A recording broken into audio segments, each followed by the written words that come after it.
জন্য ঘোষণা কার? আমরা যে শুকরিয়া আদায় করছি, চেষ্টা করে যাচ্ছি, হয়তো পরিপূর্ণ হয় না। এই জন্য আল্লাহর কাছে আমরা ক্ষমা চাই, মাপ চাই। আল্লাহ যেন আমাদেরকে মাফ করতে বলেন আমি। 2008 সালের জুলাইতে আমি আসছিলাম এই মসজিদে। আজকে 17 বছর শেষ হয়ে 18 বছরের রানী।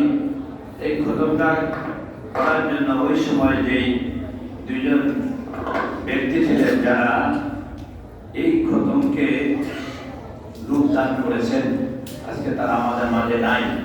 আমি এই কথাটি আর কোনোদিন বলি নাই, আজকে বলছি। তাদেরকে আমি অনুপ্রাণিত করেছিলাম, বুঝিয়েছিলাম এটা ফজিলত ও মর্তবা, এটা এই করলে এই হবে, এই করলে এই হবে। তখন তারা দুইজনেই দেখা করবে বলছিল যে আপনার কাজ আপনি করেন, আমরা কি করতে হবে আপনি বলেন। তখন তাদেরকে বুঝালাম যে এই করেন। তৎকালীন সময় আজ থেকে আরো 17 বছর আগে, ধরেন 16 বছর আগে, তো এত ব্যবস্থাপনা ছিল না, আরো খুব কম ছিল।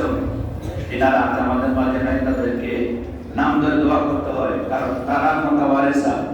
তাদেরকে দিয়ে আমি এই কাজটা আপনাদের মাধ্যমে শুরু করেছিলাম। তিনি মরহুম মাহফুজ এই মসজিদের তিনি সেক্রেটারি ছিলেন, যারা মরহুম মুন্সি মেম্বার আলী আসফ সাহেব, এবং এই মসজিদের সভাপতি তৎকালীন সময় যিনি ছিলেন আলহাজ মরহুম কাজী সুলতান আহমেদ সাহেব। তাদেরকে বুঝাতে সক্ষম হয়েছিলাম আমি। তখন তারা চেষ্টা করে বলেছিল যে করেন, আমরা আমাদের সাধ্যমতো চেষ্টা করব।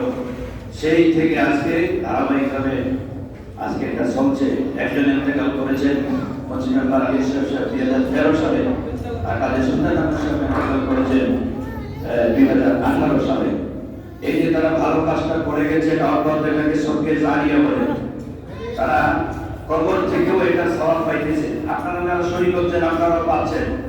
তারপরে তাদের দুইজনের বিদায়ের পরে বর্তমানে এই খতমে যে হাল করেছেন আমাদের কাউন্সিলর আলাল কাজী মাহবুবুর রহমান এবং আমাদের মসজিদ কমিটির নেতৃবৃন্দরা এবং খতম কমিটির নেতৃবৃন্দরা, তাদের মধ্যে কোনো রকমের দুর্বলতা নাই, কোনো রকমের সংকীর্ণতা নাই। অন্তত এই খতমটার ব্যাপারে এলাকাবাসী উদ্গ্রী এবং সকলে এই খতমটার জন্য উৎসুক অবস্থায় থাকে।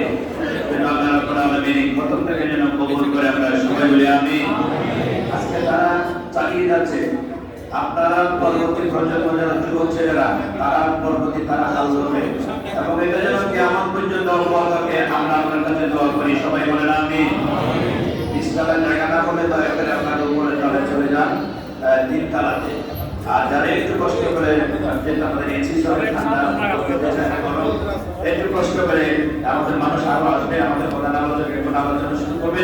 দয়া করে একজন আরেকজনকে একটু এপিএম করে দেন আমাদের মহাজন সাহেবরা।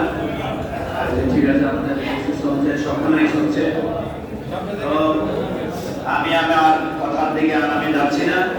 আমরা সবাই মিলে আপনাদের এই আমরা বেতন করে যাচ্ছি। আমাদের কাউন্সিলর সহ আমাদের অনেকের আমি নামে তার বলতে পারছি না, সবাই যুবকরা এক উঠে পড়ে লেগে তারা কাজ করতে করে সারা রাত অনেক লোক তারা নির্ঘুমায় ছিল। আজকে 15 দিনের উপরে এটার জন্য পারিশ্রম হচ্ছে।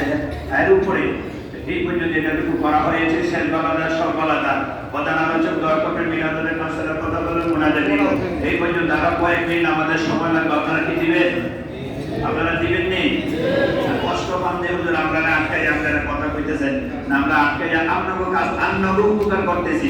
যতক্ষণ এখানে বসে থাকতেছেন আমাদের গুনাহ মাফ হইতেছে এবং আমাদের আমল-নামায় নেক লেখা হইতেছে। সবাই বলেন মারহাবা।